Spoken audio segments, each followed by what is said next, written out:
This statistic here for loneliness, it says raises dementia risk by 31%. It's on par with smoking or inactivity. Social isolation adds another 26%. That's a lot. Yeah. Hi, I'm Tonya. I'm Erin. And if you've ever thought, is this it? Pull up a chair. This is hella good living. We don't do midlife. We do more life. Cheers. Cheers. A rough start. Oh, it's been a day for me anyway. I've had a lot of things that I've been trying to get done. There's things that I've been forgetting along the way. There's things that I've been messing up. And of course, it fits right into today's topic, Right. where my fears come from. We are going to talk about dementia risk reduction. How to reduce the risk. Believe it or not, it is the window for us, midlife, where we can actually take actions to reduce the possibilities of dementia. Yep, we can modify some aspects of our lives to help. Just to help in general. I guess I never realized that you could actually do that, because when we dealt with my mother and her dementia, yes, the doctor said we can take preventative measures, but they really didn't specify what those were going to be. We would assume it was medication. Well, and a lot of times I think doctors come at it from a more pharmaceutical realm because that's what they do. But I think they're just finding, research out there is just finding that there are things that you can just do in your everyday life that can help. I think along those lines too, it's that we've been studying so much more of the brain over, the past 10, 20 years, that we're realizing how neuroplasticity allows you to make changes in that. I assume that's part of it. I'm not a doctor, but right. But a lot of the times you would just assume what's set is set. Right. And it's not. Right. I'm on this path and there's nothing I can do about it now. But, I think you talked about it. You have this concern, rightfully so. This topic is, I don't want to say near and dear to your heart, but who it affected very much near and dear. Yes. So my mother was never technically diagnosed early, but my father kind of saw it coming. I know he had talked to the doctors. The doctor said, there are things we can do. This is preventable to a degree. We've just got to get her in. We've got to do some testing, things like that. And she was adamant, absolutely not. I'm not going to be like my mother was, because my grandmother was also dementia. And she just wasn't willing to hear anything out. And my parents were very small town as it was anyway. Yeah. They don't do research. They didn't look at what the possibilities were. They were just, it is what it is. And I also think that if she was already demonstrating signs, how much of that impacted her decision making. Sure. I don't want to, and going through it with her own mom. And I'm sure there was, talk about trauma, the trauma that went along with that. But wouldn't you think that when you have that trauma, because I know I am on a different trajectory than she was. And also though, at what age was that versus what age you are now? How old was she at that time? 60? Erin, I'm guessing it wasn't far from my age though. Okay. Because my grandmother passed away at about the same age my mom passed away. However, my grandmother did have my mom at a younger age than my mother had me. So I suppose that's a possibility. But even having lived through the experience of my grandmother. Oh, I know. Yeah. Why would I not take if there's things you every can step do possible? Yep. If there's things you can do differently, why wouldn't you do that? And she just wasn't willing to do it. Yeah. And it was I feel like it was a long process. It was probably about 10 years. When my father was on his deathbed, he said, just so you know, I'm seeing signs in your mother. That was 11 years ago, 12 years ago. Well, and she passed, she was 84? Yes. Okay. I mean, 72. Yeah. So 83, 84. Yeah. So significantly older than you are now. But you wonder then if she would have done some of these things we're going to discuss now when she was 50, like we are, what kind of impact would it have had? It's funny because we are steps ahead in ways that she wasn't, but she was also steps ahead in ways that we aren't. And I'll kind of explain that. But up to 45% of dementia cases are tied to modifiable factors. So that means there are things that you can do. Obviously, it's genetic, runs in the family. I get that part. At least I assume that's how it goes. But yeah, being able to kind of make some changes in your lifestyle. one thing in particular that you and I have always done is Mhm. exercise. Mhm. And you don't think about that when we were, 12, doing Right. jazzercise Right. at the No, grade it school? wasn't like, ooh, I'm gonna, Well, my memory is gonna be better because I exercise. well, and we weren't even thinking, I wasn't thinking, wow, exercise is great for you. I'm going to keep this up the rest of my life. It was No. just like, oh, this is fun. And they asked us to come to this And we can go together. jazzercise class. We can go together and let's do it. Yeah. And from there, it just kind of became a part of our lives. She did not exercise. Mhm. She didn't sit still Right. by any means. She was a very busy woman, but even long walks, that wasn't her thing. Yeah. And again, had I known that, I would have encouraged it even younger. At the very end, though, she was walking downtown 4 times a day. Yeah. So she was getting exercise, but it was at the age of 80. Yeah. It was kind of not at the age of 50. Yeah. Yeah. Because I don't, and again, I could be wrong, not a doctor, but, and I don't believe these things are going to fix anything. They're just like when you're already, diagnosed, have dementia, whatever. I don't know that they're going to fix anything. No. They're just things that you can do to just live a healthier life. Right. But that are showing to have positive impact on your cognitive. Well, I'm going to take it as preventative. Mhm. Like, I'm not going to wait until I'm 60 or 70 and worried about dementia. I'm going to do it now. One thing that I pulled up as research is that persistent untreated depression and chronic stress during perimenopause can compound with other biological changes to raise your long-term dementia risk. Mhm. That's scary to me too. Mm-hmm.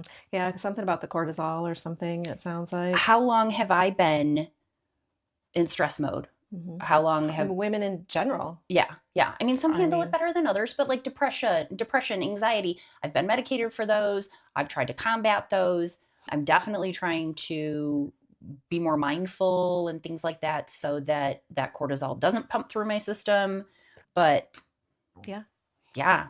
Like, so managing stress, that, talking to your doctor, saying I'm having, which is probably why they give you the quizzes. Oh yeah. Too. Mm-hmm. Didn't think about that. The whole, like, how are you feeling? Mm-hmm. Like, are you happy most of the time, some of the time, none of the time? Mm-hmm. Yeah. So treating your mood now can actually protect your brain later. Mm-hmm. Yep. Sleep. Yeah, this is my tough one. I functioned on 5 hours of sleep regularly and I'm like, no, I'm good. I don't need any more sleep than that. I think my body was just equipped to handle 4 to 5 hours, thinking that was enough. I can't even imagine. And it was, my bedtime was the tough part because I consider myself a night owl. Well, I still had to get up and go to work. No matter how night owlish I was, I still had to get up in the morning and go to work. So that has been the last year, that has been my big push of, well, go ahead, brag. Brag. So yes, last night I had a sleep score of 100. I get a Marco Polo. I don't mean to brag, but and I'm thinking, what is this? Oh my God. It's going to be awesome.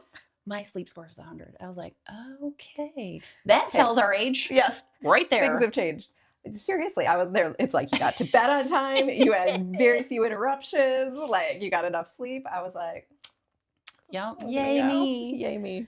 Yeah, because it's not just, are you getting enough sleep? It's, according to the research, consistent schedule matters too.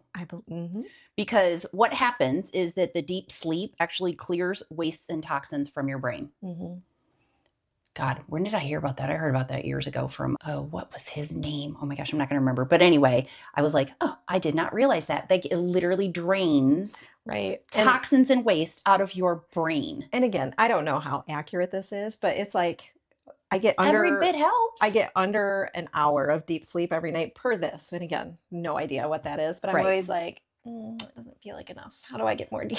How do I do better at that? But I actually think that's fine, but I'm not great at the watch thing yet. I forget to put it on at night, whatever. But doesn't it tell you your different segments, your deep sleep, your REM, your whatever. Your core. And it also give you kind of a chart somewhere, maybe in the health app that says you need this much of this, this much of this, and this much of this. Yeah.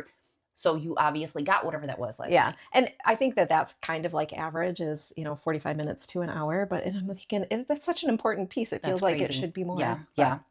Yep. Consistent schedule matters more than total hours. Okay. I have a problem there. Erratic sleep is linked to meaningfully higher dementia risk. Well, here's the thing. I'm waking up at 3 a.m. And you don't wake up with the hot flashes. You wake up with Anxiety. anxiety. I wake up usually because I have to go to the bathroom because I'm a diabetic. So I wake up, I go to the bathroom, I lay back down, and I'm like, oh my God, this, that, da, da, da, da, tick, tick, tick, tick. The brain just starts doing. And it's usually, if it happens at the 3 a.m., it's usually an hour. Kind of get back to sleep around 4-ish, whatever. I try to get up at right now 6:30. Not always successful these days. Right. During the school year, I was getting up at like 5:30. Again, because you have to, and get the and I kids was ready. also napping a lot during the days. But that was also before I started doing supplements and making sure that I was being consistent with everything, consistent with the exercise every morning, which is another piece. Exercise. Movement, especially breathing hard effort. Okay. Triggers BDNF. That's a protein that helps brain cells grow, connect, and survive stress. It's like fertilizer for your neurons. Never even have heard of that I before. did not either. So take it with a grain of salt. Again, not medical doctors here, but that's probably why our doctors always used to say cardio. Yeah. And there's differing opinions at our age what physical activity works. Absolutely. But I think it's just getting your heart pumping, whether it's a brisk walk, whether it's, I just think that exercise versus not exercise, you're ahead of the game. Right. Yeah. Honestly, there are days I go to the gym and I'm like, wow, that was like not a great workout. But guess what? It was a workout. Right. You got there. You did. I got there. I did something with my body. I moved. I breathed. I worked muscles. Like these are important things. The burn, which is your lactate, crosses into the brain and further boosts that particular BDNF protein.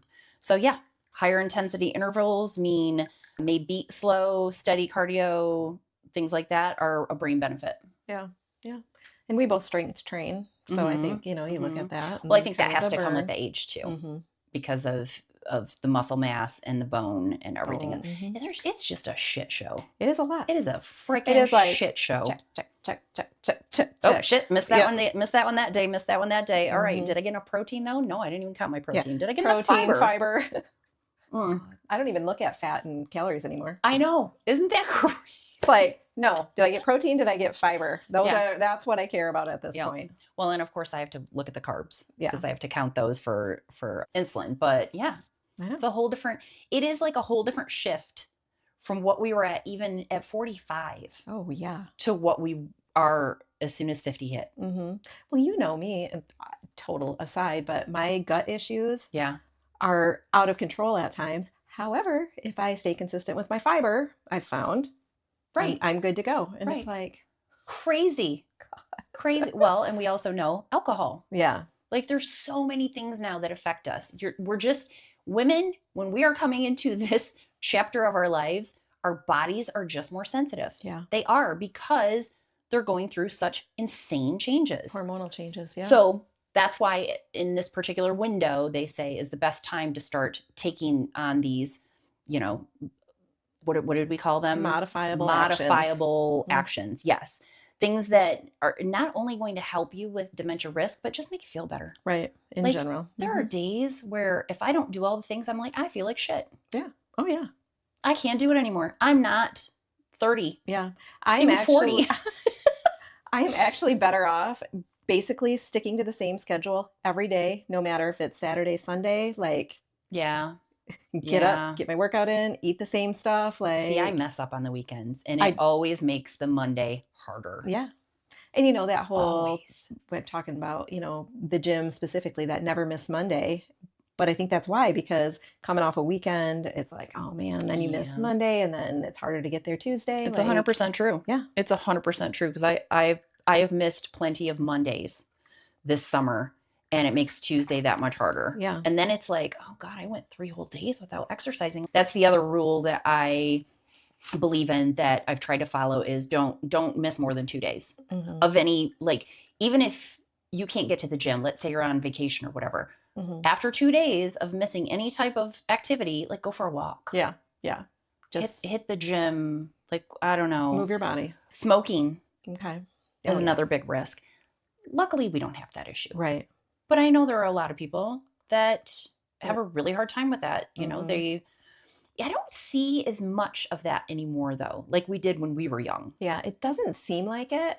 And thinking about like my friends and coworkers and kind of, I don't, I don't know that I know I don't think really anybody that smokes at this point. I don't think I do either. But you talk about our parents, and that was definitely something that Yes. they kind of went through at some point, even if Did your parents? My dad did. Yeah, my dad smoked and my mom smoked, and they both quit together when I don't even know if I was born yet. Yeah, so it's been a long time. Yeah. Yeah. It's been a long damn time. Thankfully, it's like, oh, that for us, at least that's an easy check. Right. Yeah. Yeah. Okay, so what have we got so far? Smoking, exercise, sleep. Basic mood, making sure you're dealing with your depression, your chronic stress, etc. Mental health, yeah. And the other part of the mental health is the socialization. Yes, and we talked about loneliness already. We talked about friendships. This is very interesting. This statistic here for loneliness, it says raises dementia risk by 31%. It's on par with smoking or inactivity. Social isolation adds another 26%. That's a lot. Yeah. My mother was very social when I was younger. And then as time went on, she was more of a caregiver. Yeah. So she was caregiving for my dad when he was battling his cancer. She was caregiving for my sister when she was battling her cancer. My sister passed away. My nephew was in a severe accident. She took care of him for until 10 really plus years. So, I mean, basically the last 20 years of her life, if I had to guess, it's about 20 years. She was the caregiver. You didn't see her hanging out with any of the friends that she had downtown or any of the women's groups. My mom and dad stopped their motorcycle groups. They didn't stay with their faith-based, organization. No. Yep. So I do think that was a big factor for her. Yeah. And I thought it was interesting. I read somewhere the difference between social isolation and loneliness. And loneliness is just that feeling of being alone, even if you're around people. Right. Versus truly social isolation where there just aren't people around. That's a good point. And really how both of those things are really impactful when you talk about a modifiable risk, like how can you feel less lonely, but also then not be socially isolated either. So it talks about volunteering, make the coffee date with the friends. Yes. Because conversations really are a workout for your brain. Yep. You have to listen, you have to respond, the give and take of conversations. And it's like, that's good cognitive exercise. Gosh, when you say it like that, it totally makes me think of her. She had no ability. Remember at the end, probably the last 5 to 6 years even, she had no ability to have a conversation with me. Yeah. We couldn't talk about the kids. Like she would ask, she would be like, how are the children? And I would start to talk to her about it and she would just glaze over and then she would randomly talk about something else or get up and walk away. And I was like, she didn't realize what sports they were in anymore. She would, well, what are they doing? And I'm like, well, remember he plays football. There was no comprehension left in a conversation with her. Kind of that give and take of yes, get information and then yes, talk about it. Yeah. Yeah. So that truly is practice for your brain. So when we sit here and have conversations, when we go out to lunch or we meet a friend or whatever, those are all really good things to do. Even like our Marco Polos. Yeah. Well, and I did read, texting. It's not the same, but it does have some benefit, of course, like keeping in contact, but a FaceTime call is much better. Yeah. Because you can read expressions, you can, Well, I think even for the Marco Polo thing, and these are the things I think about, which may be kind of crazy, but I'm using my brain because I have to remember what you just said to be able to come back and respond to you. And how many times I'm like, there was something else. I remember when Mary and I first started doing the Marco Polos, they would be like 10 minutes long because she was in Bahrain and I was here and it was like we were on different time zones. So she would leave me a Marco Polo like in the middle of the night. And then the next morning I would get up and then she'd get it later that night. So it'd be 10 minutes and we would take notes. Oh yeah. I would take notes and I'd be like, okay, so you were talking about XYZ. Yeah. Because that's probably a little brain workout for you. Retain the information and then. That's good. All right. Yeah. Chronic loneliness keeps stress hormones elevated, driving inflammation and eroding your cognitive reserve.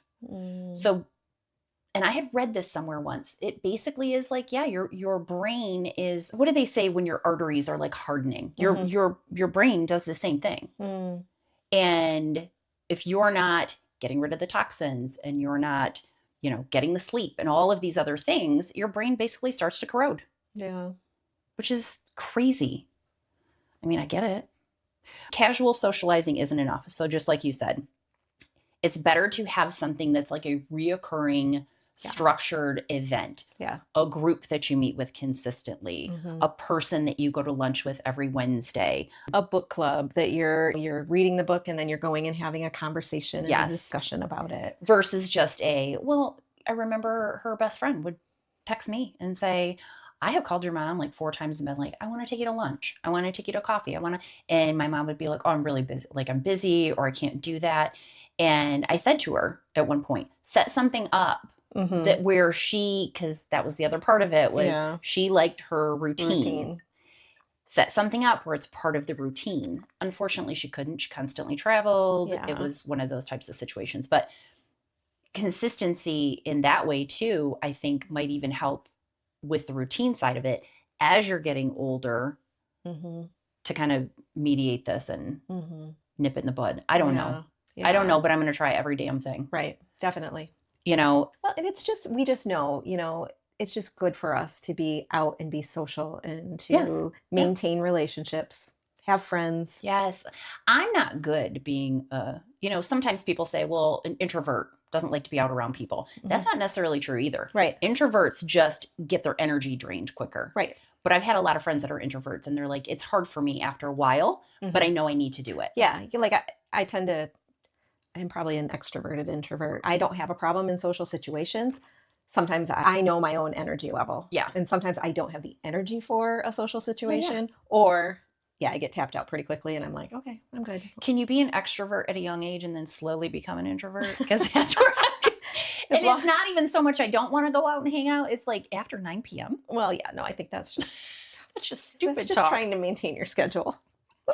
One that you brought up that I hadn't even thought of was hearing loss. Yeah, they're finding hearing loss is a huge one for a lot of those same things because it's interesting how they all tie together, right? Hearing loss can cause social isolation. So you're not going out and meeting friends. You're not having the conversations. You're not doing those things. Gosh, that was my dad. So you're isolating yourself more, which can increase that risk. But then with hearing loss too, you're spending so much time trying to figure out what someone said that you're working on that cognitive reserve, you're working so hard to get the information that you're fatigued. Oh, wow. So get your hearing checked. If you have any question, if people are like, Mom, you can't hear me, go get your hearing checked. Hearing aids, you can't even see them anymore. Yeah. It is not a big deal to have a hearing aid. I don't know about you. I do know about you. We were the first ones to get our little Walkmans. Let me tell you, there was nothing telling me that the noise was too loud. Yeah. Now my watch tells me every single day that my earbuds are too loud. Yeah. But I'm like, really? So yeah. And you think about when you were a kid, that damage is going to catch up with us. So with that, I mean, there's times that girls will be talking in the back seat and I'm like, I cannot hear them. Right. Well, I mean, there's other factors, right? But yeah. Sure. Don't let it go so long that you're like, well, this is just normal or it's just situational, whatever. Yeah. Or the stigma of having a hearing aid as you get older. No, see, that doesn't, I don't think that would faze me at all. I want to hear what the fuck is going on. Yeah, exactly. Exactly. I want to know what's going on. And that is very important. Yeah. When you said that, I looked up, a couple stats and it says that every 10 decibel increase in hearing threshold, i.e. worse hearing, raises dementia risk by about 38 to 43% in large studies, and the effect is slightly stronger in women. I would guess, don't know, that is because women are more like nurturing, intuitive, need to know what's going on. And if we can't hear it, that might lead to the loneliness part that, again, it all folds into each other. Whereas my dad couldn't hear a damn thing and he'd just be like, boop, turn it off. Yeah. Yeah. And I mean, that man. And partially, said 5 words. You've got to want to engage too, right? Exactly. But yes, hearing is important. And I do think it's interesting that all of these, what we're calling modifiable things that we can do, they're also intertwined. Yep. So it's interesting, the research. Is it one? Is it the other? Is all this a combination? Sure. To me, it doesn't matter. I'm going to do them all, right? Right. I'm going to do them all to my best ability. and I'm going to be a healthier person regardless. Right. It's That's kind of where I'm going. None with of these this, things are going to hurt me. I've decreased the alcohol intake considerably over the last year and a half. Yes. Partially because I don't feel good anymore. Right. It doesn't feel great. Right. I'm not productive. I'm not getting the sleep that I should. And then getting up for the gym the next day. Getting up for the gym. It's a impact. domino effect. Absolutely. All right. So key takeaways. Actions that women can take right now to help prevent dementia. Move your body. Move your body. Get a consistent sleep schedule. Amen. Okay. Yep. This even says add some intensity to your workouts. Oh, yeah. Okay. But yes, moving in general. We want to do that. Don't dismiss any type of brain fog or mood changes as just menopausal either, especially if you go and you do HRT, do all these other things that are supposed to be helping you, and you are still depressed and your mood is low. Go see a doctor about it. Yes. Yeah, talk to somebody. Go to your doctor. We, of course, are huge proponents of therapy. So get a therapist, like whatever you have to do. Socialization. Yes. Keep the coffee dates. Make plans with friends. Join a book club. Volunteer. Even as you age. Especially as you age. Yeah. Especially. But set those patterns now. Exactly. Start doing it because now. as you go along, if you're used to that pattern, that's even better. Because as you age, you're gonna lose your friends. Yeah, you might be less inclined to be like, oh, do I really want to go out, whatever. But definitely still have to. Obviously, if you smoke, try to quit. Yeah. I don't know what more to say about that one. Get your hearing checked. Don't wait to get hearing aids if you need them. Wear them consistently. I'm sure they make almost. I haven't seen hearing aids, so yeah. I'm sure they make them obsolete almost. You literally can't even see them most of the time, and it's not a big deal. Another thing that women are at risk for in general during all this and does fold into dementia is high blood pressure, high cholesterol, etc. So get your cardiovascular numbers checked. Yeah, good to go get your physical exams. Yep, don't skip the exams. The older I get, the more I'm there. Oh yeah. I just had my mammogram done yesterday. Went to the OB-GYN. She's like, we're going to run some tests for this. And I was like, ooh. And then I'm like, yeah, preventative. We're really at that age, like the age we're talking to, get your colonoscopy. It's not a fun thing to do. No. And it doesn't have to do with this, but Erin will take you. Yeah, I'm the colonoscopy, caretaker. How many have you taken people to? Like 4 or 5 now? At least, maybe 6. Did you take me to mine? Yes. Yeah. Okay, cool. All my friends are like, can you take me to my colonoscopy? I'm like, oh yeah, I got you, girl. I've been having them since I was about 38, and I'm on probably my 6th because I always have polyps. So I'm on the every 3-year plan, and I've only had 2, and I'm on the 5-year plan right now. That's good. So 5 or 6, I don't remember what they said. It's usually 5, and so I got to the 5-year plan once, and the doctor sadly told me that before he totally put me, to the point where I couldn't remember anything. He said, well, if you pass this one, like it's a pass fail. If you pass this one, you'll get 10 years. I was like, oh my gosh, 10 years, that'd be amazing. Maybe it's 10 for me then. So I know it's a long ass time. So I get done and I'm like, did I pass? He was like, no. I'll see you in 3 years. I was like, I literally cried. Aw. It's not that bad. It cleanses you out once in a while. It does. It's good for you. Yeah, it gets rid of all. It is so important. Oh, please, if I can tell you anything. Yes. Well, you also have a little piece of your heart in that one with your brother and what he's gone through. So I think we've all been touched by something that should definitely encourage us to be more proactive, be better about your health. Truly. I mean, we have these guidelines out here for when to get these tests, and there's a purpose. Yeah.